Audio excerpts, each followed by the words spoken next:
उत्तर प्रदेश के वाराणसी गोरखपुर हाईवे पर एक ऐसा भीषण हादसा हुआ जिसे देखने वाले सन्न रह गए। एक एसयूवी सड़क पर गिट्टियों से लदे एक ट्रक से इतनी रफ्तार से टकराई कि उसके परखच्चे उड़ गए। गाड़ी में सवार 4 लोगों की मौत हो गई, जबकि एक शख्स इसमें गंभीर रूप से घायल हो गया। जो लोग इस हादसे में मारे गए हैं उनमें से एक पूर्णिया से सांसद पप्पू यादव की भांजी भी थी, जिनका नाम डॉक्टर सोनी यादव था। खबर फैलते ही उनके परिवार में कोहराम मच गया। अपनी लाडली भांजी की मौत की खबर सुनते ही सांसद पप्पू यादव भी फपक फपक कर रो पड़े।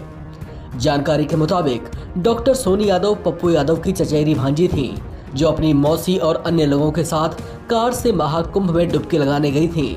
लेकिन वहां से लौटते हुए वाराणसी गोरखपुर हाईवे पर उनकी कार गिट्टियों से लदे एक ट्रक से टकरा गई। इस हादसे में सोनी समेत 4 लोगों की मौत हो गई है।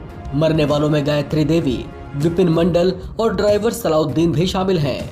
कार में सवार एक अन्य शख्स दीपक झा गंभीर रूप से घायल हो गया है, जिसे इलाज के लिए तुरंत अस्पताल में भर्ती कराया गया।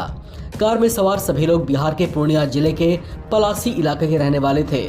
वे प्रयागराज से महाकुंभ में स्नान करके लौट रहे थे। बताया जा रहा है कि डॉक्टर सोनी यादव अपनी मौसी, एक असिस्टेंट, एक जानकार और ड्राइवर के साथ महाकुंभ में स्नान करके लौट रही थी। तभी उनकी कार खड़ी ट्रेलर से टकरा गई।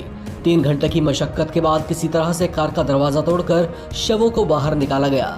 बताया जा रहा है कि चालक को झपकी आने पर डॉक्टर का दूसरा स्टाफ गाड़ी चला रहा था।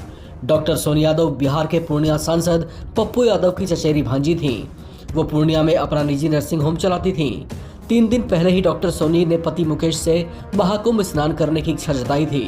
पति पत्नी में तय हुआ था कि दोनों में से कोई एक ही स्नान करने जाएगा, ताकि एक व्यक्ति घर पर रहकर बच्चों की देखरेख कर सके। इसके बाद 2 दिन पहले ही डॉक्टर सोनी बिहार के मुरलीगंज निवासी पति मुकेश की 60 वर्षीय बुआ गायत्री यादव, पत्नी भोला यादव, स्टाफ के साथ विपिन शाह और एमआर दीपक झा निवासी राधानगर, ये सभी गाड़ी में सवार होकर प्रयागराज गए थे। सांसद पप्पू यादव को जैसे ही इस दुखद घटना की जानकारी मिली, वे अपनी चचेरी बहन के घर पहुंच गए। भाई पप्पू यादव को देखकर उनकी बहन उनसे लिपट कर रोने लगी। गम के माहौल में पप्पू यादव खुद को रोक नहीं पाए और बहन को पकड़कर खुद भी रोने लगे। सांसद पप्पू यादव का रोना देखकर हर किसी की आंखें नम हो गई। पप्पू यादव ने कहा कि सब कुछ लुट गया, क्या कहूं। परिवार से मिलते ही पप्पू यादव फूट फूट कर रोने लगे। डॉक्टर सोनी यादव पूर्णिया में अपने पति के साथ एक नर्सिंग होम चलाया करती थी। वो प्रयागराज में महाकुंभ स्नान के बाद लौट रही थी, लेकिन बीच में ही यह हादसा हो गया। इनके परिवार में अब शोक और मातम पसरा पड़ा है।